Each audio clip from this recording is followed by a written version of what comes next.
Harish, the best academy. Good evening everyone. Welcome to the Harish Academy. This is Pratap. Today we will discuss May 12th 2026 current affairs in detail. ఇవాళ మన first topic జ్యుడిషియరీకి సంబంధించి ఒక ముఖ్యమైన topic అండి. One case one data system. Supreme court ఒక case ఒక data అనే ఒక డిజిటల్ సిస్టమ్ని లాంచ్ చేసింది, ఒక డిజిటల్ ప్లాట్ఫామ్ని లాంచ్ చేసింది. మనం చూస్తూ ఉన్నాం, మనం ప్రీవియస్ క్లాసెస్ కూడా చాలా డిస్కస్ చేసుకున్నాం. హెల్త్ సెక్టార్కి సంబంధించి, ఎడ్యుకేషన్ సెక్టార్కి సంబంధించి, జ్యుడిషియరీకి సంబంధించి వివిధ రకాల డిజిటల్ పోర్టల్స్, చాట్ బాట్స్ గురించి మనం తెలుసుకుందాం.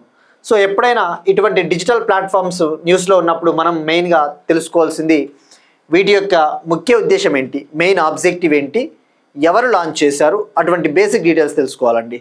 So one case one data సిస్టమ్ని సుప్రీంకోర్టు లాంచ్ చేసింది. మరి ఎవరు దీన్ని లాంచ్ చేశారు, ఎవరు అనౌన్స్ చేశారు అంటే 53rd chief justice of India, భారతదేశానికి 53వ భారత ప్రధాన న్యాయమూర్తిగా ఉన్న జస్టిస్ సూర్యకాంత్ గారు న్యూఢిల్లీలో లాంచ్ చేశారు. జస్టిస్ సూర్యకాంత్ గారు లాంచ్ చేశారు.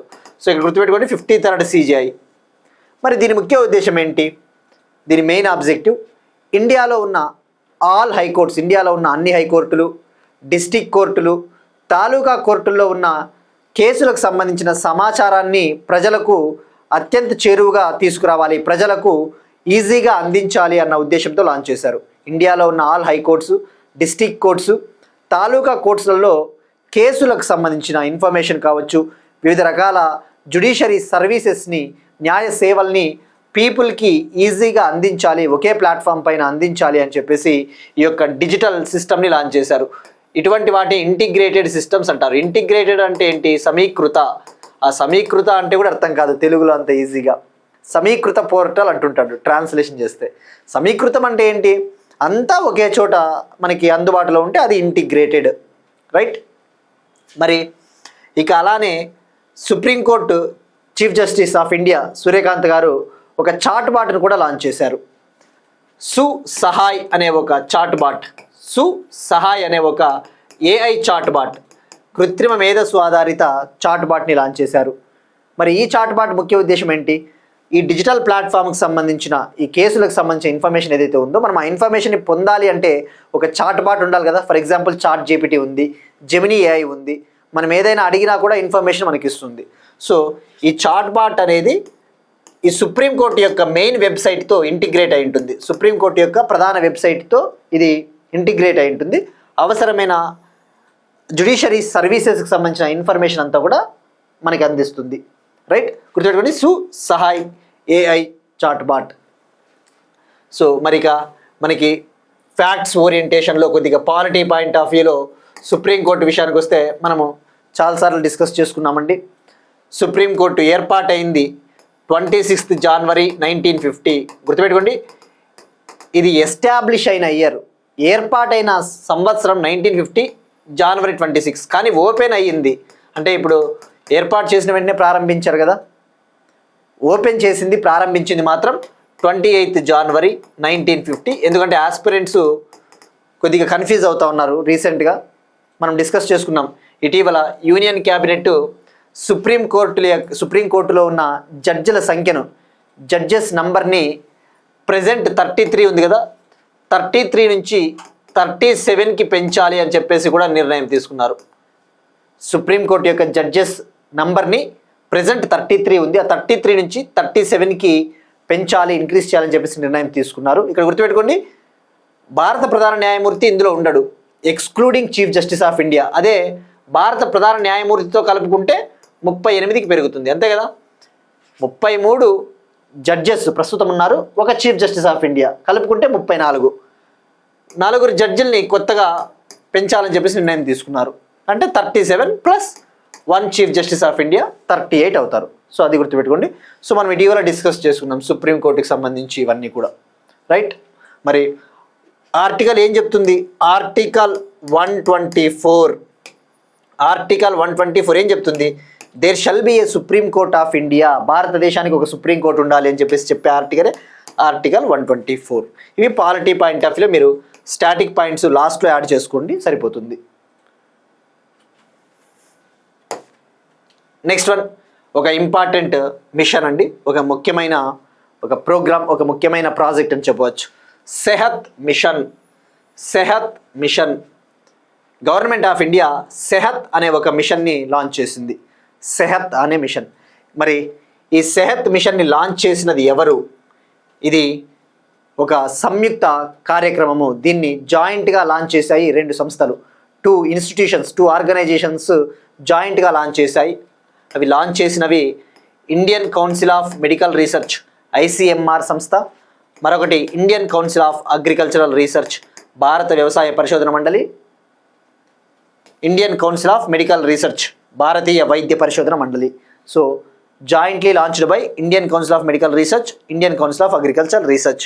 మరి ఎప్పుడైనా కానీ ఒక ప్రోగ్రామ్ అయినా, ఒక ప్రాజెక్ట్ అయినా, ఏదైనా స్కీమ్ అయినా న్యూస్లో ఉన్నప్పుడు మనం 1 by 1 క్రొనలాజికల్గా తెలుసుకోవాలి. క్రొనలాజికల్ అంటే నీట్గా, క్రొనలాజికల్ మేనర్ అంటే 1 by 1 పాయింట్స్ మాదిరి మనకి రాసుకుంటే ఈజీగా అర్థమవుతాయి. సో ఫస్ట్ ఇక్కడ సెహత్ మిషన్ అంటే అబ్రివేషన్ తెలుసుకుందాం. అబ్రివేషన్, దీని యొక్క పూర్తి పేరు science excellence for health through agricultural transformation. Science excellence for health through agricultural transformation. So మనకి అబ్రివేషన్ కంప్లీట్ అయిపోయింది, అబ్రివేషన్ ఓవర్. మరి ఎక్కడ లాంచ్ చేశారు అంటే న్యూఢిల్లీలో లాంచ్ చేశారు, న్యూఢిల్లీ. మరి ఇక్కడ దీని ముఖ్య ఉద్దేశం ఏంటి? ఇప్పుడు మనము ఆబ్జెక్టివ్ తెలుసుకోవాలా, ముఖ్య ఉద్దేశం. సో మరి ఇక్కడ ఆబ్జెక్టివ్ విషయానికి వస్తే పేరులోనే మీరు అబ్రివేషన్లో చూస్తే ఇక్కడ హెల్త్ త్రూ అగ్రికల్చరల్ ట్రాన్స్ఫర్మేషన్ అన్నాడు, హెల్త్ త్రూ అగ్రికల్చరల్ ట్రాన్స్ఫర్మేషన్ అన్నాడు. సింపుల్గా అర్థమవుతుంది. ఒక వ్యవసాయ రంగాన్ని మనము పరివర్తనం చెందించడం ద్వారా, వ్యవసాయ రంగంలో మార్పులు తీసుకురావడం ద్వారా మనము ఆరోగ్య రంగంలో అభివృద్ధి సాధించవచ్చు అని చెప్తుంది అబ్రివేషన్, రైట్? అంటే సింపుల్గా చెప్పాలి అంటే ఇప్పుడు మనం చూస్తూ ఉన్నాం హెల్త్ సెక్టార్లో మనకి చాలా డిసీజెస్ వస్తూ ఉన్నాయి. వైద్య రంగంలో చాలా మనం రోజు కూడా చాలా రకాల వ్యాధుల్ని మనం ఎదుర్కొంటా ఉన్నాం. ముఖ్యంగా నాన్ కమ్యూనికబుల్ డిసీజెస్ అంటారు. నాన్ కమ్యూనికబుల్ డిసీజెస్ అంటే ఏంటివి? డయాబెటీస్ అంటే ఒకరి నుంచి ఒకరికి సంక్రమించవు అవి. కమ్యూనికబుల్ డిసీజెస్ అంటే అంటు వ్యాధులు, కరోనా అటువంటివి. నాన్ కమ్యూనికబుల్ డిసీజెస్ ఎన్సిడీస్ అంటే ఉదాహరణకు డయాబెటీసు, బీపీ, హైపర్ టెన్షన్, ఇవన్నీ కూడా మన యొక్క ఆహారపు అలవాట్లు మారుతున్న సందర్భంగా అటువంటి వ్యాధులు వస్తూ ఉన్నాయి. మరి దీనికి మెయిన్ రీజన్ ఏంటి? మనం తింటా ఉన్న ఆహారంలో పౌష్టికాహారం అనేది లోపిస్తూ ఉంది. మనం తీసుకుంటా ఉన్న ఫుడ్లో న్యూట్రిషన్ అనేది డెఫిషియన్సీ ఉంది. There is a nutrient deficiency, nutrition deficiency. అందుకే కదా మనం చూస్తూ ఉన్నాం బయోఫోర్టిఫైడ్ క్రాప్స్, బయోఫోర్టిఫైడ్ పంటల్ని పండిస్తూ ఉన్నాము. ఐరన్, జింకు అటువంటి మినరల్స్తో కూడిన పంటల్ని పండిస్తూ ఉన్నాము, రైట్? అధిక దిగుబడినిచ్చే వంగడాలని అభివృద్ధి చేస్తూ ఉన్నాము. సో మరి ఈ కాంటెక్స్ట్లో ఈ యొక్క మాల్ నరిష్మెంట్ వల్ల అంటే పౌష్టికాహార లోపం వల్ల మనకి చాలా డిసీజెస్ వస్తూ ఉన్నాయి. వీటిని ఎదుర్కోవాలంటే మనం ఏం చేయాలా? అగ్రికల్చర్ సెక్టార్ని బలోపేతం చేయాలి, అగ్రికల్చర్ సెక్టార్ని స్ట్రెంగ్తెన్ చేయాలి. ఎలా చేయాలి? ఆర్గానిక్ ఫార్మింగ్ ఉంది. కెమికల్ ఫర్టిలైజర్స్ యూస్ చేయకపోతే, ఈ యొక్క కెమికల్ ఫర్టిలైజర్స్ వాడకపోతే మన యొక్క ఆరోగ్యం అనేది, సాయిల్ క్వాలిటీ పెరుగుతుంది, మన ఆరోగ్యం బాగుంటుంది. ఫార్మర్స్ హెల్త్, రైతుల ఆరోగ్యం కూడా బాగుంటుంది, రైట్? సో మరి దానికోసం ఏం చేయాలా? బయోఫోర్టిఫైడ్ క్రాప్స్, ఇటువంటివి ఐరన్, జింకు అటువంటి మినరల్స్తో కూడిన పంటల్ని పండించాలి. సజ్జలు, రాగులు, జొన్నలు ఇటువంటి వాటిని మనం ఎక్కువగా తినాలి. మిల్లెట్స్ అంటారు కదా. సో వాటిని మనము అటువంటి పంటల్ని కనుక పండించినట్టయితే మనము ఆరోగ్యాన్ని కూడా కాపాడుకోగలుగుతాం. సో ఈ విధంగా చెప్పాలి అంటే ఇది integration of agricultural and health sector. తొలిసారిగా అగ్రికల్చర్కి వైద్య రంగాన్ని మనం లింక్ చేస్తూ లాంచ్ చేసిన ఒక initiative. So I hope it is clear definition, objective, ముఖ్య ఉద్దేశం. సో అబ్రివేషన్ తెలుసుకున్నాము, సంయుక్తంగా ఎవరు లాంచ్ చేశారు, దాని ముఖ్య ఉద్దేశం ఏంటి, రైట్? మరి ఇక్కడ చెప్పిందంతా కూడా జస్ట్ ఇంగ్లీష్లో ఉందండి స్క్రిప్ట్. నేను ఏదైతే చెప్పానో అంతే, ఇక్కడ ఏముండదు, మీరు చదువుకోవచ్చు. సో మరి ఇక్కడ మీరు ఫోకస్ చేయాల్సింది స్టాటిక్ పాయింట్ ఆఫ్ వ్యూలో Indian council of medical research ఎప్పుడు ఏర్పాటైంది? 1911లో ఏర్పాటైంది. 1911లో ఏ మినిస్ట్రీ కింద ఉంటుంది? Ministry of health and family welfare, ఆరోగ్యం మరియు కుటుంబ సంక్షేమ మంత్రిత్వ శాఖ కింద ఉంటుంది. Head quarters New Delhi. మరి దీని ముఖ్య ఉద్దేశం ఏంటి? దీని ముఖ్య ఉద్దేశము మెయిన్గా మన యొక్క ఆరోగ్య రంగంలో పరిశోధనలు చేయాలి, మెడికల్ సెక్టార్లో పరిశోధనలు చేయడమే దీని ముఖ్య ఉద్దేశము. రైట్. ఇక Indian council of agricultural research, భారతీయ వ్యవసాయ పరిశోధన మండలి విషయానికి వస్తే ఇది 1929లో ఏర్పాటైంది. దీని హెడ్ క్వార్టర్స్ కూడా న్యూఢిల్లీ. దీని ముఖ్య ఉద్దేశం ఏంటి? అగ్రికల్చర్ సెక్టార్లో ఇన్నోవేషన్ రీసెర్చ్ చేయాలి. సో ఇవి మనకి ఇయర్లు రాసుకుంటే గుర్తుపెట్టుకుంటే సరిపోతుంది. ఎప్పుడైనా కూడా మనకి ఆ సంస్థ హెడ్ క్వార్టర్స్ ఇయర్ ఎప్పుడు ఏర్పాటైందో తెలుసుకుంటే సరిపోతుందండి.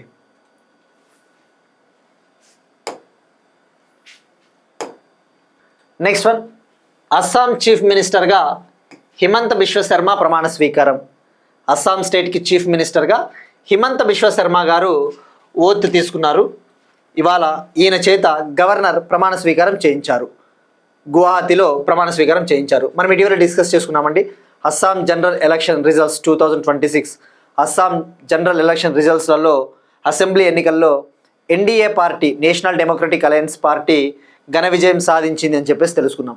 సో ఈ కాంటెక్స్లో మనం తెలుసుకోవాల్సింది మరొక్కసారి అస్సాంలో అధికారంలోకి వచ్చిన ప్రభుత్వంలో ఉన్న పార్టీలు ఏంటివి, మరి ఒక్కొక్క పార్టీకి ఎన్ని సీట్లు వచ్చాయో మనం ఒకసారి తెలుసుకోవాలండి. సో ఫస్ట్ ఓవరాల్గా అస్సాం యొక్క లెజిస్లేటివ్ అసెంబ్లీలో ఉన్న టోటల్ సీట్స్ 126. అస్సాం యొక్క లెజిస్లేటివ్ అసెంబ్లీలో ఉన్న మొత్తం సీట్లు 126. మరి మీరు చూస్తే ఎన్డీఏ అలయన్స్కి, నేషనల్ డెమోక్రటిక్ అలయన్స్ ఎన్డీఏ కూటమికి ఓవరాల్గా 102 సీట్స్ వచ్చాయి, 102 సీట్లు వచ్చాయి. ఇండియన్ నేషనల్ కాంగ్రెస్ పార్టీకి 19 సీట్లు వచ్చాయి. మరి ఇక్కడ మీరు ఫోకస్ చేయాల్సింది ఎన్డీఏ అలయన్స్లో బీజేపీ మరియు మిగతా కొన్ని పార్టీలు ఉన్నాయి. ఈ ఎన్డీఏ కూటమిలో అతిపెద్ద పార్టీగా బీజేపీ అవతరించింది. ఎన్డీఏ అలయన్స్లో సింగిల్ లార్జెస్ట్ పార్టీగా, ఎన్డీఏ అలయన్స్లో లార్జెస్ట్ పార్టీగా బీజేపీ అవతరించింది. మరి బీజేపీ ఈ 102 సీట్లలో 82 సీట్స్ గెలుపొందింది. మరి మరో 2 మిత్రపక్షాలు ఏవి ఉన్నాయి ఎన్డీఏ అలయన్స్లో? ఒకటి బోడోల్యాండ్ పీపుల్స్ ఫ్రంట్ ఉంది ఈ ఎన్డీఏ కూటమిలో. ఈ బోడోల్యాండ్ పీపుల్స్ ఫ్రంట్ 10 సీట్స్ గెలుపొందింది. అస్సాం గణ పరిషత్, ఏజీపీ, అస్సాం గణ పరిషత్, ఇది కూడా ఎన్డీఏ కూటమిలో భాగము, 10 సీట్స్ గెలుపొందింది. ఇక ఇండియన్ నేషనల్ కాంగ్రెస్ ఇండియా కూటమిలో ఐఎన్సీ 19 సీట్స్ గెలుపొందింది. అదర్స్ 5 సీట్లు గెలుపొందారు. సో ఇది రాసుకుంటే మనకు సరిపోతుంది. అస్సాం లెజిస్లేటివ్ అసెంబ్లీ 126 సీట్లు అనే విషయం గుర్తుపెట్టుకోండి. మరి ఇక్కడ మీరు ఫోకస్ చేస్తే అస్సాం చీఫ్ మినిస్టర్గా హిమంత బిశ్వ శర్మ గారు వరుసగా 2వసారి ప్రమాణ స్వీకారం చేశారు. అస్సాం స్టేట్కి చీఫ్ మినిస్టర్గా హిమంత బిశ్వ శర్మ గారు కన్సిక్యూటివ్ సెకండ్ టైం వరుసగా 2వసారి ప్రమాణ స్వీకారం చేశారు. మరి అస్సాం రాష్ట్రానికి వరుసగా 2 సార్లు ప్రమాణ స్వీకారం చేసిన మొట్టమొదటి కాంగ్రెసేతర ముఖ్యమంత్రి, అస్సాం స్టేట్కి వరుసగా 2 సార్లు చీఫ్ మినిస్టర్గా బాధ్యతలు స్వీకరించిన మొట్టమొదటి కాంగ్రెసేతర ముఖ్యమంత్రి అని చెప్పవచ్చు. మరి ఇక అస్సాం గవర్నర్ విషయానికి వస్తే అస్సాం స్టేట్కి గవర్నర్గా ఎవరున్నారు? లక్ష్మణ్ ప్రసాద్ ఆచార్య గారు. ఈయన సీఎం చేత ప్రమాణ స్వీకారం చేయించారు. మనం డిస్కస్ చేసుకున్నాం కదండి, పాలిటీలో సీఎంకి సంబంధించి అలానే ఇతరత్ర మినిస్టర్లకు సంబంధించి వాళ్ళని ఎవరు అపాయింట్ చేస్తారు, వాళ్ళకి ఎవరు ప్రమాణ స్వీకారం చేయిస్తారు అంటే గవర్నర్. ఏ ఆర్టికల్ 164 కింద చీఫ్ మినిస్టర్ని అపాయింట్ చేసేది గవర్నర్. అలానే ఇతర మినిస్టర్ల చేత ప్రమాణ స్వీకారం చేయించేది కూడా గవర్నరే. అది కూడా చీఫ్ మినిస్టర్ యొక్క అడ్వైజ్ మేరకు, చీఫ్ మినిస్టర్ యొక్క సూచనల మేరకు. ఆర్టికల్ 164 అనే విషయం గుర్తుపెట్టుకోండి. ఇక మనం ఆర్టికల్ 163 గురించి కూడా డిస్కస్ చేసుకున్నాం. కౌన్సిల్ ఆఫ్ మినిస్టర్స్, గవర్నర్కి అవసరమైన సలహాలు, అవసరమైన సూచనలు ఇవ్వడానికి కౌన్సిల్ ఆఫ్ మినిస్టర్స్ మంత్రిమండలి ఉంటుంది. ఆర్టికల్ 163 ఏం చెప్తుంది? Council of ministers to aid and advise the governor. Article 163 కిందనే కదా గవర్నర్కి విచక్షణాధికారాలు కూడా ఉంటాయి. కొన్ని ప్రత్యేక పరిస్థితుల్లో గవర్నర్కి డిస్క్రిషనరీ పవర్స్ ఉంటాయి కొన్ని సర్కామ్స్టెన్స్లలో. మనం డీటెయిల్గా డిస్కస్ చేసుకున్నాం కదండి. కౌన్సిల్ ఆఫ్ మినిస్టర్స్ నంబర్ ఎంత ఉండాలి, ఆ యొక్క అసెంబ్లీ స్ట్రెంగ్త్ ఎంతైతే ఉందో ఆ అసెంబ్లీ స్ట్రెంగ్త్లో 15%కి దాటకూడదు. ఆ యొక్క మంత్రిమండలి సంఖ్య అసెంబ్లీ యొక్క సంఖ్యలో, మొత్తం సంఖ్యలో 15% దాటకూడదు. అలా అని చెప్పేసి 12కి తగ్గకూడదు. ఇటీవల మనం డీటెయిల్గా డిస్కస్ చేసుకున్నాం తమిళనాడు హంగ్ అసెంబ్లీకి సంబంధించి అప్పుడు. నెక్స్ట్ వన్, వివిధ రాష్ట్రాల స్కీమ్స్ ప్రోగ్రామ్స్ అండి. యువజనుల కోసం ఆఫ్టర్ కేర్ పథకాన్ని ప్రారంభించిన ఢిల్లీ ప్రభుత్వం. ఢిల్లీ గవర్నమెంట్ యూత్ కోసం, యంగ్ పర్సన్స్ కోసం ఆఫ్టర్ కేర్ అనే ఒక స్కీమ్ని లాంచ్ చేసింది. ఎప్పుడు లాంచ్ చేసిందంటే ఇంటర్నేషనల్ మదర్స్ డే సందర్భంగా, అంతర్జాతీయ మాతృ దినోత్సవం సందర్భంగా లాంచ్ చేయడం జరిగింది. మరి ఎప్పుడు? మే 10న లాంచ్ చేసింది. అంతర్జాతీయ మాతృ దినోత్సవం మే 10th. మరి ఇక్కడ దీని ముఖ్య ఉద్దేశం ఏంటి? ఈ స్కీమ్ ముఖ్య ఉద్దేశము, ఆఫ్టర్ కేర్ స్కీమ్ ముఖ్య ఉద్దేశము ముఖ్యంగా ఢిల్లీలో ఎవరైతే ఆర్ఫన్స్ అంటే అనాథ పిల్లలు, అలానే వివిధ సంస్థలలో ఆశ్రయం పొందుతూ ఉంటారు, కొన్ని ఇన్స్టిట్యూషన్స్లలో వాళ్ళు ఆశ్రయం పొందుతూ ఉంటారు.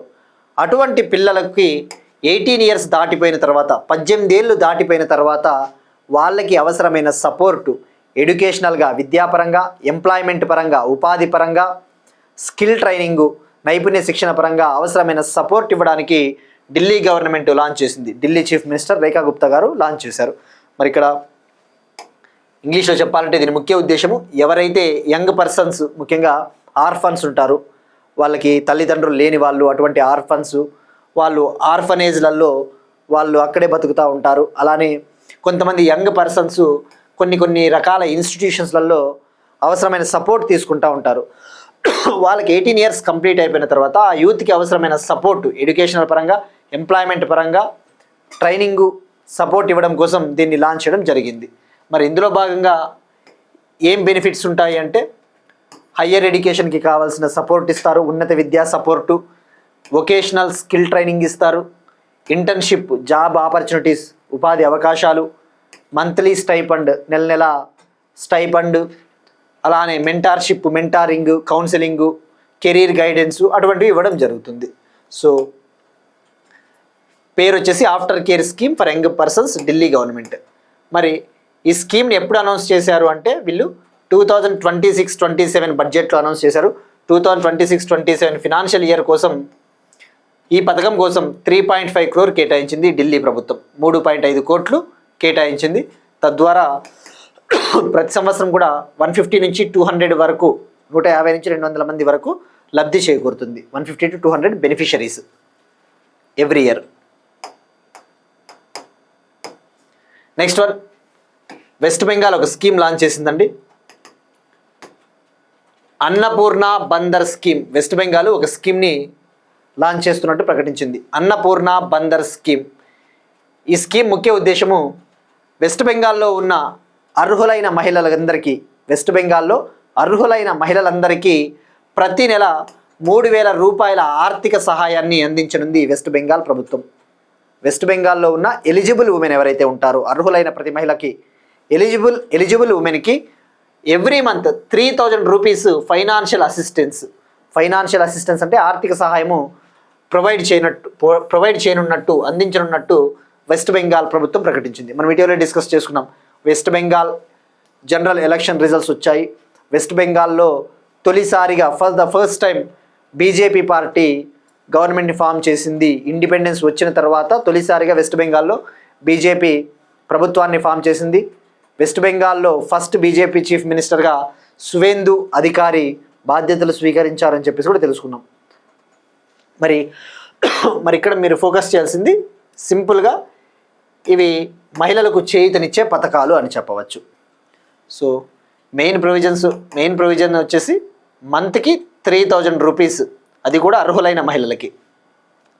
డైరెక్ట్ బెనిఫిట్ ట్రాన్స్ఫర్ ద్వారా వాళ్ళ బ్యాంక్ అకౌంట్లలోకి డైరెక్ట్గా మనీని వేస్తారు, డైరెక్ట్ బ్యాంక్ ట్రాన్స్ఫర్ ద్వారా. గతంలో టీఎంసీ ప్రభుత్వం ఉన్నప్పుడు, తృణమూల్ కాంగ్రెస్ మమతా బెనర్జీ ప్రభుత్వం ఉన్నప్పుడు ఇటువంటి స్కీమే ఒకటి ఉండింది. దాని పేరు లక్ష్మీర్ బందర్ స్కీమ్. లక్ష్మీర్ బందర్ అనే స్కీమ్, ఇది కూడా సేమ్ పథకమే.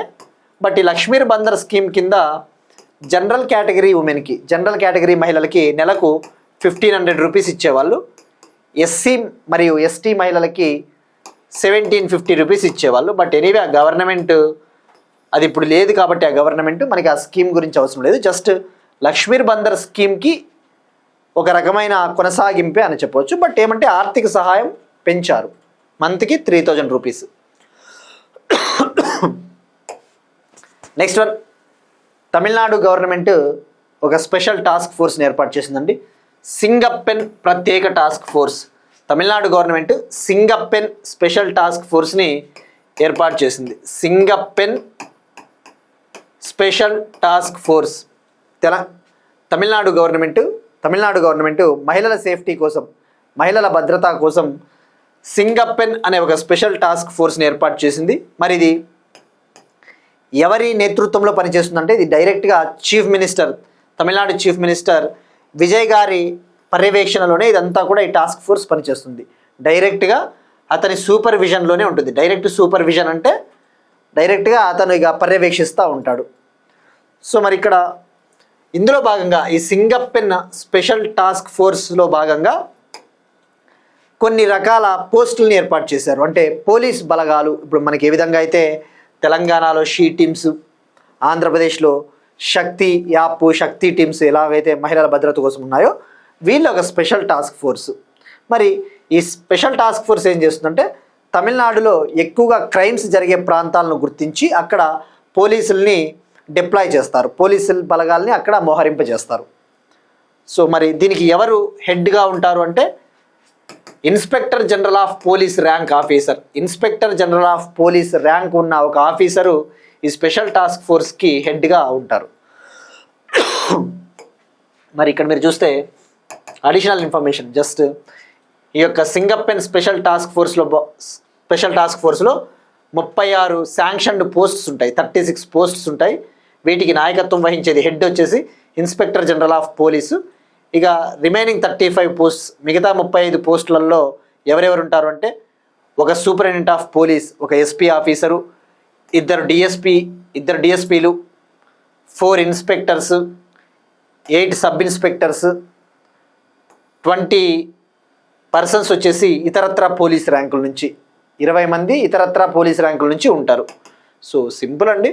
మెయిన్గా సింగప్పెన్ స్పెషల్ టాస్క్ ఫోర్సు, దానికి ఎవరు హెడ్గా ఉంటారు అంటే ఇన్స్పెక్టర్ జనరల్ ఆఫ్ పోలీసు. డైరెక్ట్గా చీఫ్ మినిస్టర్ నేతృత్వంలో ఇది ఉంటుంది. ఆయన ఎప్పటికప్పుడు పర్యవేక్షిస్తూ ఉంటారు. నెక్స్ట్ వన్, అమెరికాకు అస్సాం బక్సా తేనె మొట్టమొదటి ఎగుమతి. అమెరికాకు అస్సాం బక్సా తేనె మొట్టమొదటి ఎగుమతి. అమెరికా కంట్రీకి అస్సాంలోని బక్సా డిస్టిక్ నుంచి ఫర్ ద ఫస్ట్ టైం హనీని ఎక్స్పోర్ట్ చేశారు, తేనెని ఎక్స్పోర్ట్ చేశారు అస్సాంలోని బక్సా డిస్టిక్ నుంచి, అందుకే బక్సా తేనె. మరి ఇక్కడ మనం ఎగ్జామ్ పాయింట్ ఆఫ్ వ్యూలో తెలుసుకోవాల్సింది తొలిసారిగా అస్సాంలోని బక్సా డిస్టిక్ నుంచి ఎగుమతి చేశారు కాబట్టి మనం తెలుసుకోవాలి. ఎంత ఎక్స్పోర్ట్ చేశారంటే 20 మెట్రిక్ టన్స్, 20 మెట్రిక్ టన్నుల తేనెని ఎక్స్పోర్ట్ చేశారు. మరి ఇండియాలో మనం చాలాసార్లు డిస్కస్ చేసుకున్నాం, వ్యవసాయ రంగ ఎగుమతుల్ని ప్రోత్సహించే సంస్థ అపెడా సంస్థ. ఇండియాలో అగ్రికల్చరల్ ఎక్స్పోర్ట్స్ని ప్రమోట్ చేసే ఆర్గనైజేషన్ అపెడా ఆర్గనైజేషన్. అపెడా అంటే ఏంటి? Agricultural and processed food products export development authority. Agricultural processed food products export development authority. Agricultural and processed food products export development authority అంటే ఏంటి? ప్రాసెస్డ్ ఫుడ్స్ను కూడా ఇది ఎగుమతి చేసే బాధ్యతను తీసుకుంటుంది. ఇది ఏ చట్టం కింద ఏర్పాటైందంటే అపెడా చట్టము 1985 కింద ఏర్పాటైంది. అపెడా యాక్ట్ 1985 ఈ చట్టం కింద ఏర్పాటైంది. బట్ ఇది అమల్లోకి వచ్చింది మాత్రం 1986. దీని హెడ్ క్వార్టర్స్ న్యూఢిల్లీ. మరి ఏ మంత్రిత్వ శాఖ కింద ఉంటుందంటే ministry of commerce and industry, అంటే వాణిజ్యము మరియు పరిశ్రమల మంత్రిత్వ శాఖలో భాగమని చెప్పవచ్చు. ఇది ఒక స్టాచ్యుటరీ బాడీ అన్న విషయం గుర్తుపెట్టుకోండి. స్టాచ్యుటరీ బాడీ అంటే చట్టబద్ధమైన సంస్థ, ఒక చట్టం ద్వారా ఏర్పాటు చేశారు. మరి దీన్ని ఏ స్కీమ్లో భాగంగా ఎక్స్పోర్ట్ చేశారు అంటే 1 district 1 product. 1 district 1 product. 1 district 1 product అంటే ఏంటండి? ఒక్కొక్క జిల్లాలో ఒక్కొక్క ప్రోడక్ట్ ఫేమస్ ఉంటుంది. ఇప్పుడు కొన్ని జిల్లాల్లో కొన్ని రకాల కీలకమైన ఉత్పత్తులను తయారు చేస్తూ ఉంటారు. సో ఆ ఉత్పత్తులు పెరిగినట్టయితే ఆ జిల్లా అభివృద్ధి చెందుతుంది. 1 డిస్టిక్ 1 ప్రోడక్ట్ అనేది కూడా ministry of commerce and industry initiative అని చెప్పవచ్చు. 1 డిస్టిక్ 1 ప్రోడక్ట్, ఒక జిల్లా ఒక ఉత్పత్తి కార్యక్రమము ఎవరి మంత్రిత్వ శాఖ చొరవ అంటే పరిశ్రమలు మరియు వాణిజ్య మంత్రిత్వ శాఖ యొక్క ప్రోగ్రాము, రైట్. సో మరి ఇక్కడ మీరు ఫోకస్ చేస్తే ఇక్కడ జాగ్రఫీ పాయింట్ ఆఫ్ వ్యూలో కావచ్చు ఒక టర్మ్ ఉంటుంది, స్వీట్ రెవల్యూషన్. స్వీట్ రెవల్యూషన్ అంటే మీకు గుర్తు రావాల్సింది తీయని విప్లవమా? స్వీట్ రెవల్యూషన్ అంటే తీపి విప్లవం. స్వీట్ రెవల్యూషన్ అంటే ఏంటండి? ఇండియాలో తేనెటీగల పెంపకాన్ని ప్రోత్సహించి తద్వారా తేనె ద్వారా వచ్చే ఆదాయమే స్వీట్ రెవల్యూషన్. ఇండియాలో హనీ బీ కల్టివేషన్, ఈ తేనెటీగల పెంపకాన్ని ప్రోత్సహించాలి, హనీ బీ కల్టివేషన్ని ఇంక్రీజ్ చేస్తే అదే స్వీట్ రెవల్యూషన్. మరి దీనికి ఒక టర్మ్ ఉంటుంది, ఏం పేరు? అపికల్చర్ అంటారు. ఎపికల్చర్ అంటే ఏంటి? తేనెటీగల పెంపకం. ఇప్పుడు వ్యవసాయం అంటే అగ్రికల్చర్, ఆక్వాకల్చర్ అంటే ఈ చేపల పెంపకం, ఫిషరీస్ సెక్టారు ఆక్వాకల్చరు. ఎపికల్చర్ అంటే తేనెటీగల పెంపకం. ఇట్లాంటి టర్మ్స్ హెల్ప్ అవుతాయండి.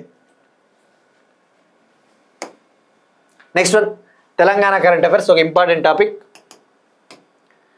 రాష్ట్ర మహిళా కమిషన్ చైర్పర్సన్గా గద్వాల విజయలక్ష్మి, తెలంగాణ రాష్ట్ర మహిళా కమిషన్ చైర్పర్సన్గా గద్వాల విజయలక్ష్మి గారిని తెలంగాణ ప్రభుత్వం నియమించింది. తెలంగాణ స్టేట్ ఉమెన్ కమిషన్ చైర్పర్సన్గా హైదరాబాద్ మాజీ మేయర్ గద్వాల విజయలక్ష్మి గారిని తెలంగాణ గవర్నమెంట్ అపాయింట్ చేసింది.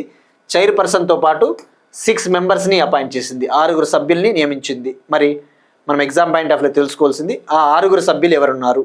ఆ 6 సభ్యులలో తెలంగాణ ఉద్యమకారుడు శ్రీకాంతాచారి గారి తల్లి కాసోజు శంకరమ్మ, అలానే తెలంగాణ సాయుధ పోరాట యోధురాలు చాకలి ఐలమ్మ మనవరాలు చిట్యాల శ్వేత గారు, అలానే శశికళ యాదవరెడ్డి గారు, సదాలక్ష్మి గారు, ఎన్ రాధాబాయి గారు మరియు ఉజ్మా అషాయ్ షకీరా గారు, ఈ 6 సభ్యులు. సో మరి వీళ్ళంతా కూడా 5 years పాటు ఈ పదవిలో కొనసాగుతారు. 5 years, 5 ఏళ్ల పాటు ఈ పదవిలో కొనసాగుతారు. మరి ఇక్కడ ఈ యొక్క స్టేట్ ఉమెన్ కమిషన్స్ ముఖ్య ఉద్దేశం ఏంటి? రాష్ట్ర మహిళా కమిషన్ల ముఖ్య ఉద్దేశము మహిళల హక్కుల్ని కాపాడాలి, మహిళల భద్రతను పెంపొందించాలి, మహిళల భద్రత కోసం కృషి చేయాలి, ఉమెన్ రైట్స్ కోసము, అలానే ఉమెన్ సేఫ్టీ కోసం ఎప్పటికప్పుడు అవసరమైన అడ్వైజెస్, రికమెండేషన్స్ ఇవ్వాలి, ఎప్పటికప్పుడు అవసరమైన సలహాలు సూచనలు ఇవ్వాలి. మరి వీటిని ఎలా ఏర్పాటు చేస్తారు? బేసికల్లీ ఇవి కూడా స్టాచ్యుటరీ బాడీస్ అండి, చట్టాల ద్వారానే ఏర్పాటు అవుతాయి. ఇవేమి కాన్స్టిట్యూషనల్ బాడీస్ కాదు, రాజ్యాంగబద్ధ సంస్థలు కాదు. For example national commission for women ఉంది, జాతీయ మహిళా కమిషను ఇది కూడా స్టాచ్యుటరీ బాడీ, చట్టబద్ధమైన సంస్థ. ఎప్పుడు ఏర్పాటైంది? 1992లో ఏర్పాటైంది. 1992లో ఏ చట్టం కింద? National commission for women act 1990.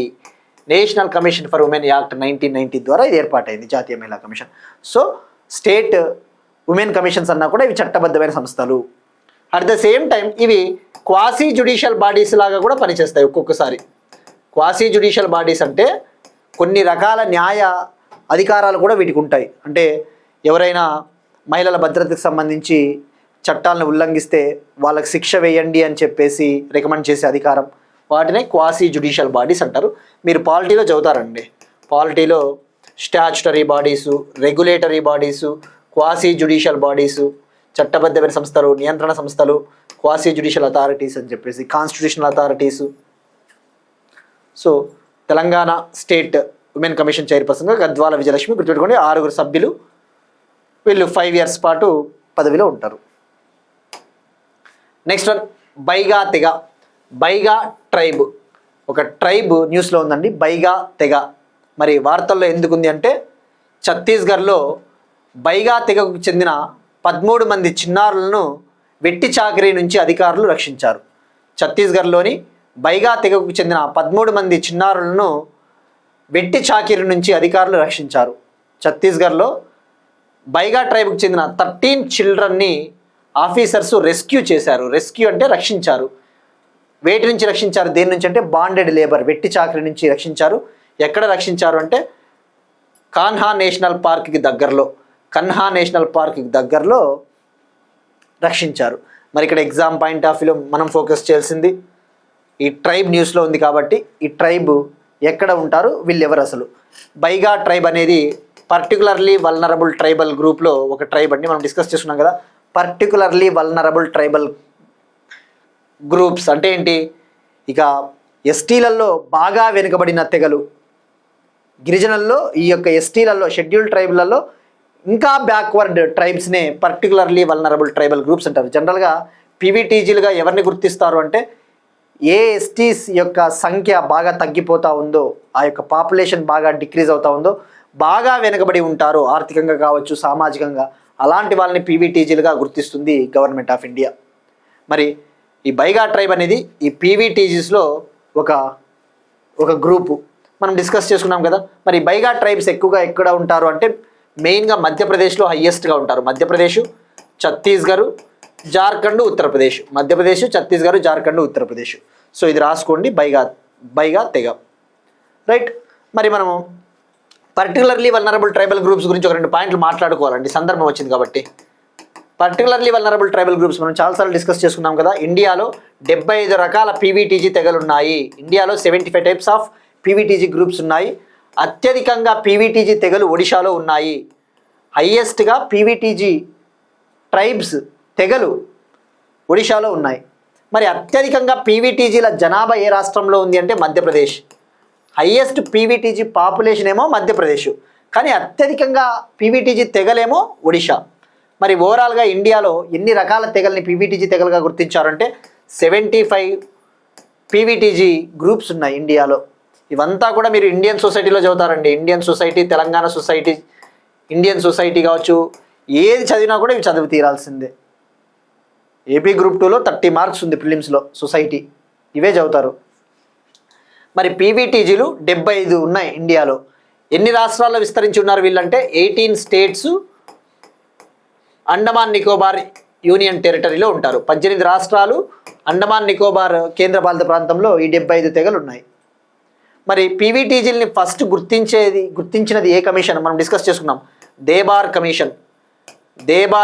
1960sలో ఏర్పాటు చేశారు దీన్ని. 1960 ఆ టైంలో దేబార్ కమిషన్ ఏర్పాటు చేసింది భారత ప్రభుత్వం. సో ఇవి పీవీటీజీల గురించి అండి. మరి ఇక్కడ మీరు చూస్తే ఒక్కసారి ప్రీవియస్ ఇయర్ పేపర్సు మనం లాస్ట్ టైం చెప్పుకున్నామండి క్లియర్గా. యూపీఎస్సీ 2019 ప్రిలిమ్స్లో పీవీటీజీలకు సంబంధించి ఏవి నిజమని చెప్పేసి 4 స్టేట్మెంట్లు ఇచ్చాడు. మనం చెప్పుకున్నాం కదా చాలాసార్లు, ఒక్కటి తెలిసినా కూడా ఈజీగా ఆప్షన్ని మనము ఆన్సర్ చేయొచ్చు అని చెప్పేసి మనం డిస్కస్ చేసుకున్న కాన్సెప్ట్ ఆధారంగా చూసుకుంటే ఏమన్నాడు ఫస్ట్ స్టేట్మెంట్, పీవీటీజీలు ఇండియాలో 18 రాష్ట్రాలు మరియు ఒక కేంద్రపాలిత ప్రాంతంలో ఉన్నారు అన్నాడు. ఎస్, ఇది కరెక్టే. మరి ఇంకొక స్టేట్మెంట్ ఏమన్నాడు, పీవీటీజీలుగా గుర్తించాలి అంటే వాళ్ళ యొక్క జనాభా గనక తగ్గిపోతూ ఉంటే వాళ్ళని పీవీటీజీలుగా గుర్తిస్తారు అన్నాడు. ఇది కరెక్టే. మరొక స్టేట్మెంట్ ఏమన్నాడు, ఇండియాలో 95 పీవీటీజీ తెగలు ఉన్నాయి అని చెప్పాడు. ఇది రాంగ్ కదా, థర్డ్ స్టేట్మెంట్ రాంగ్. ఇక ఫోర్త్ స్టేట్మెంటు, ఇరులారు మరియు కొండరెడ్డి ట్రైబులు పీవీటీజీలలో ఉన్నారు అని చెప్పాడు. ఇరులారు, కొండరెడ్డి ట్రైబ్స్ పీవీటీజీలలో ఇన్క్లూడ్ అయ్యారు అన్నాడు. ఫర్ ఎగ్జాంపుల్ ఈ స్టేట్మెంట్ మనకు క్లారిటీ లేదనుకుందాం, మనకు తెలియదు అనుకుందాం ఆ కొండరెడ్డి ట్రైబ్స్, ఇరులారు ట్రైబ్స్ గురించి, ఇది తెలియదనే అనుకుందాం. కానీ యూపీఎస్సీ లాంటి ఎగ్జామ్లలో మల్టిపుల్ స్టేట్మెంట్స్ ఇచ్చినప్పుడు చాలా ఈజీగా స్మార్ట్ వర్క్తో మనం ఐడెంటిఫై చేయొచ్చు. క్లియర్గా ఈ థర్డ్ స్టేట్మెంట్ రాంగ్. ఏమన్నాడు, కింది వాటిలో ఏవి నిజం అన్నాడు. మూడవది క్లియర్గా రాంగ్. మూడవది క్లియర్గా రాంగ్ అయినప్పుడు ఫస్ట్ స్టేట్మెంట్ నువ్వు తొలగిస్తావు, ఎందుకంటే 1, 2, 3 అన్నాడు, ఇది రాంగ్ అవుతుంది. 2, 3, 4 ఇది రాంగ్ అవుతుంది. డి 1, 3, 4 ఇది రాంగ్ అవుతుంది. ఈజీగా 1, 2, 4 ఆన్సర్. సో అందుకే నేను ఆస్పిరెంట్స్కి చెప్పేదండి, మనం కరెంట్ అఫైర్స్ ఏదైతే డిస్కస్ చేస్తున్నామో మీరు ఏ టైప్ ఆఫ్ ఎగ్జామ్స్ కన్నా ప్రిపేర్ అవ్వండి, తప్పలేదు. కానీ యూపీఎస్సీ లాంటి పేపర్స్ కూడా ఒకసారి టైంపాస్కి చూసుకోండి. ఒక అర్ధగంట, రోజుకు ఒక అర్ధగంట చూడండి టైంపాస్కి.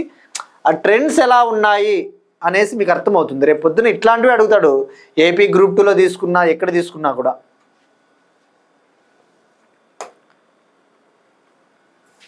సో మరి ఇక్కడ మీరు చూస్తే ఇక పాలిటీ పాయింట్ ఆఫ్ వ్యూలో బాండెడ్ లేబర్ విషయానికి వద్దాం. ఒక 2 పాయింట్లు మాట్లాడుకుందాం. బాండెడ్ లేబర్ అంటే ఏంటి? వెట్టి చాకిరీ. మరి ఇండియాలో వెట్టి చాకిరీ అనేది నిర్మూలించారు. వెట్టి చాకిరీ ఇల్లీగలు. మరి ఏ చట్టం ఉంది?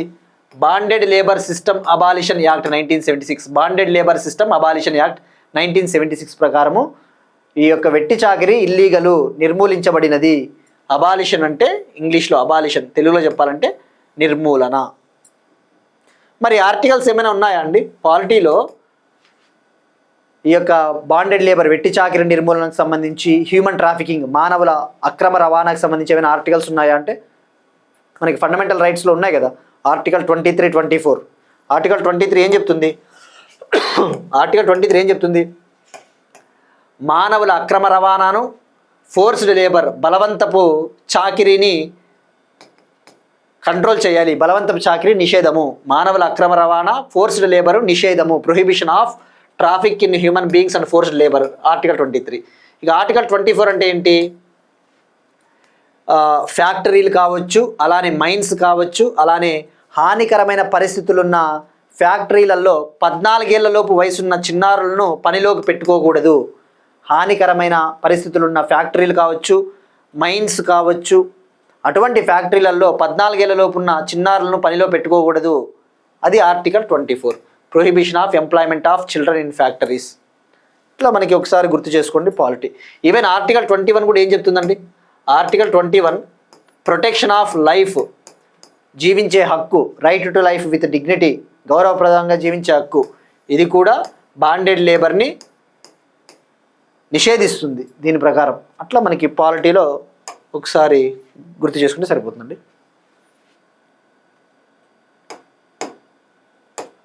ఇక్కడ మీరు చూస్తే ఇప్పుడు direct question, Uttar Pradesh police SI ఎగ్జామ్లో ఏం క్వశ్చన్ అడిగాడంటే, మొట్టమొదటి షెడ్యూల్డ్ ఏరియాస్ మరియు షెడ్యూల్డ్ ట్రైబ్ కమిషన్ని 1960లో ఏర్పాటు చేశారు. దీని చైర్మన్ ఎవరు అన్నాడు.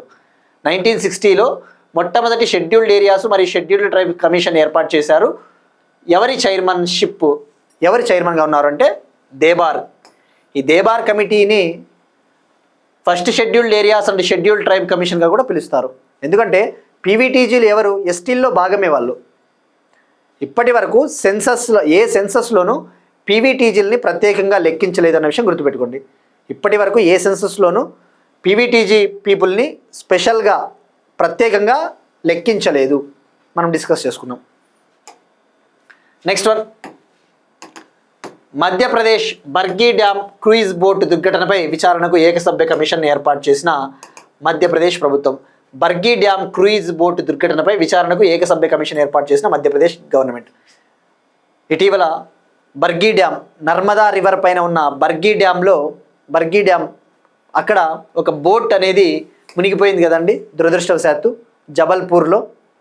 మరి ఆ యొక్క బోట్ దుర్ఘటన పైన విచారణకు ఏకసభ్య కమిషన్ ఏర్పాటు చేసింది. Madhya Pradesh government appointed 1 man commission to investigate the Bargi dam cruise tragedy.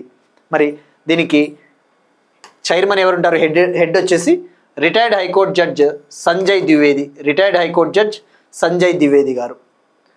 మరి ఈ రిపోర్ట్ని 3 months లోపు సబ్మిట్ చేయాలని చెప్పేసి అడిగారు. మనకి బర్గీ డ్యామ్ నర్మదా నది పైన ఉంది మధ్యప్రదేశ్. ఈ యొక్క దుర్ఘటనలో 13 members మరణించారండి.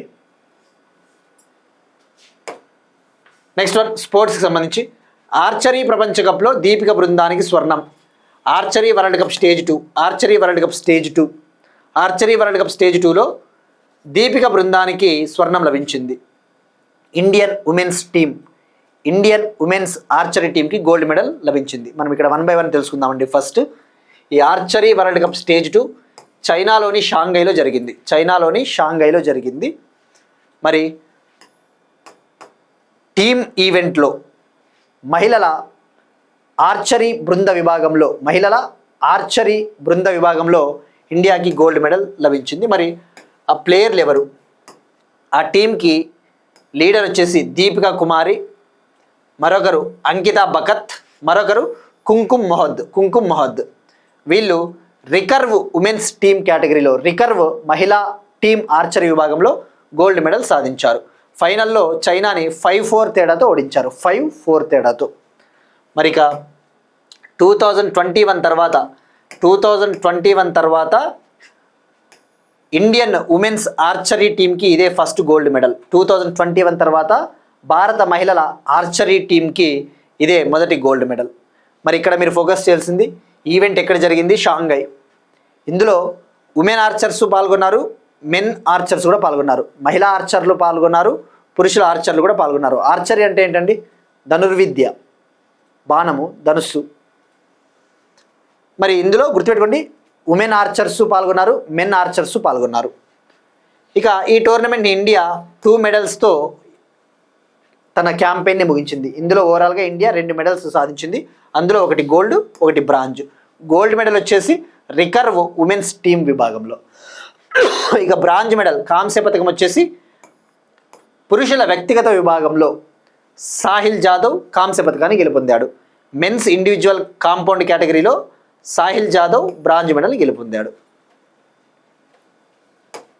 Next one, ICC men's ODI ర్యాంకింగ్స్లో ఇండియా నంబర్ 1. ఐసీసీ పురుషుల వన్డే క్రికెట్ ర్యాంకింగ్లో ఇండియా టాప్ ప్లేస్లో నిలిచిందండి. వన్ లైనర్ ఇది. International cricket council one day rankings ప్రకటించింది. వన్డే క్రికెట్ అంటే 50 ఓవర్స్ క్రికెట్, 50 ఓవర్ల క్రికెట్. ఐసీసీ వన్డే ర్యాంకింగ్స్లో ఇండియన్ మెన్స్ టీం భారత పురుషుల జట్టు నంబర్ 1 ప్లేస్ని సాధించింది. ఇండియా 118 పాయింట్లతో 118 పాయింట్స్తో ఫస్ట్ ప్లేస్. సెకండ్ ప్లేస్లో న్యూజిలాండ్ ఉంది 113 పాయింట్లతో. ఇక ఐసీసీకి చైర్మన్గా ఎవరున్నారండి? అమిత్ షా కొడుకు జైషా. మరి ICC head quarters Dubai, UAE. Next one, international nurses day, అంతర్జాతీయ నర్సుల దినోత్సవం. ఇంటర్నేషనల్ నర్సెస్ డే ప్రపంచవ్యాప్తంగా వైద్య రంగంలో హెల్త్ సెక్టార్లో నర్సులు చేస్తూ ఉన్న కృషికి గాను వాళ్ళ గుర్తింపు కోసము ఈ యొక్క డేని సెలబ్రేట్ చేసుకుంటారండి. ఎవ్రీ ఇయర్ May 12th, ప్రతి సంవత్సరం May 12th ఇంటర్నేషనల్ నర్సెస్ డేని సెలబ్రేట్ చేసుకుంటారు. మరి ఎందుకు ఎవ్రీ ఇయర్ May 12th అంటే 1820 May 12th 1820 year May 12th ఒక గ్రేట్ నర్స్ జన్మించింది. ఆమె పేరే ఫ్లోరెన్స్ నైటింగేల్. ఫ్లోరెన్స్ నైటింగేల్ అనే ఒక గ్రేట్ ఉమెన్ జన్మించింది May 12th 1820. అందుకే ఆమె బర్త్డేనే ఇంటర్నేషనల్ నర్సెస్ డేగా సెలబ్రేట్ చేసుకుంటారు. ఫ్లోరెన్స్ నైటింగేల్ ఈమె మోడర్న్ నర్సింగ్కి ఫౌండర్ అని చెప్పవచ్చు. ఆధునిక నర్సింగ్ రంగంలో ఆమె ఒక చరిత్ర సృష్టించింది అని చెప్పవచ్చు. మరి థీమ్ అవసరమా అంటే రాసుకోండి, తప్పలేదు. 2026 థీమ్ వచ్చేసి our nurses our future, empowered nurses save lives. Our nurses our future, empowered nurses save lives. అంటే మన నర్సులే మన భవిష్యత్తు, చైతన్యం కావించబడ్డ నర్సులే మన జీవితాలని కాపాడుతారు అన్న అర్థం వస్తుంది. Our nurses our future, empowered nurses save lives. ఇవి ఇవాళ కరెంట్ అఫైర్స్ అండి. మనం ఇవాళ క్వశ్చన్ చూద్దాం. మన వీడియోలో డిస్కస్ చేసుకున్న టాపిక్ సెంట్రల్ ప్రభారీ ఆఫీసర్ పోర్టల్ని ఎవరు లాంచ్ చేశారు, ఏ సంస్థ లాంచ్ చేసింది, దీని ముఖ్య ఉద్దేశం ఏంటి? నిన్నటి క్వశ్చన్, డీప్ టెక్నాలజీ స్టార్టప్ కంపెనీకి డెఫినేషన్ ఏంటి? డీప్ టెక్నాలజీ కంపెనీ అంటే artificial intelligence, block chain, robotics లాంటి టెక్నాలజీల్లో ఏర్పాటైన కంపెనీలు. మరి ఏ కంపెనీని డీప్ టెక్నాలజీ కంపెనీగా పిలుస్తారంటే ఒక కంపెనీ ఏర్పాటైన తర్వాత, ఒక కంపెనీ రిజిస్ట్రేషన్ అయిన తర్వాత అప్ టు 20 ఇయర్స్ వరకు అలానే యాన్యువల్ టర్నోవర్ 300 crores వరకు ఉంటే అది డీప్ టెక్ కంపెనీ. ఒక కంపెనీ ఏర్పాటైన తర్వాత 20 ఏళ్ల వరకు మరియు 300 కోట్ల వరకు వార్షిక ఆదాయం ఉంటే దాన్నే డీప్ టెక్ కంపెనీగా పిలుస్తారు. ఇవి వాటి కరెంట్ అఫైర్స్ అండి. మనం ఒకసారి క్విక్గా రీక్యాప్ చూద్దాం.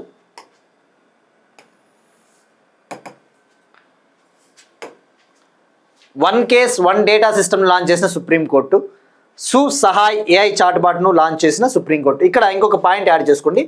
సుసహాయ్ ఆర్టిఫిషియల్ ఇంటెలిజెన్స్ చాట్బాట్ని ఎవరు డెవలప్ చేశారు అంటే నేషనల్ ఇన్ఫర్మాటిక్స్ సెంటర్, న్యూఢిల్లీలోని national informatics centre supreme court registry సహకారంతో దీన్ని అభివృద్ధి చేసింది. నేషనల్ ఇన్ఫర్మాటిక్స్ సెంటరు సుప్రీంకోర్టు రిజిస్ట్రీతో కలిసి దీన్ని డెవలప్ చేసింది. నేషనల్ ఇన్ఫర్మాటిక్స్ సెంటర్ అనేది ఎలక్ట్రానిక్స్ మంత్రిత్వ శాఖ కింద ఉంటుందండి. ఇది జనరల్గా గవర్నమెంట్కి అవసరమైన పోర్టల్స్, డిజిటల్ ప్లాట్ఫామ్స్ని అభివృద్ధి చేస్తుంది. National informatics centre New Delhi headquarters 1976లో ఏర్పాటైంది. నేషనల్ ఇన్ఫర్మాటిక్స్ సెంటర్ ఎప్పుడు ఏర్పాటైంది? 1976. సెహత్ మిషన్, అస్సాం చీఫ్ మినిస్టర్గా హిమంత బిశ్వ శర్మ ప్రమాణ స్వీకారం. After care scheme for young persons Delhi government. Annapurna Bhandar scheme West Bengal. Singappenn ప్రత్యేక టాస్క్ ఫోర్స్ తమిళనాడు మహిళల భద్రత కోసం. అమెరికాకు అస్సాం బక్సా తేనె మొట్టమొదటి ఎగుమతి. తెలంగాణ రాష్ట్ర మహిళా కమిషన్ చైర్పర్సన్గా గద్వాల విజయలక్ష్మి. బైగా తెగ ఛత్తీస్గఢ్. బర్గీ డ్యామ్ క్రూయిజ్ బోట్ దుర్ఘటనపై విచారణకు ఏకసభ్య కమిషన్ ఏర్పాటు Madhya Pradesh. Archery world cup stage 2లో దీపిక బృందానికి స్వర్ణం. ఐసీసీ వన్డే ర్యాంకింగ్స్లో నంబర్ 1 ప్లేస్లో Indian men's cricket team. International nurses day 12th May. That's it. These are today's current affairs. We'll meet you again tomorrow. Thank you everyone.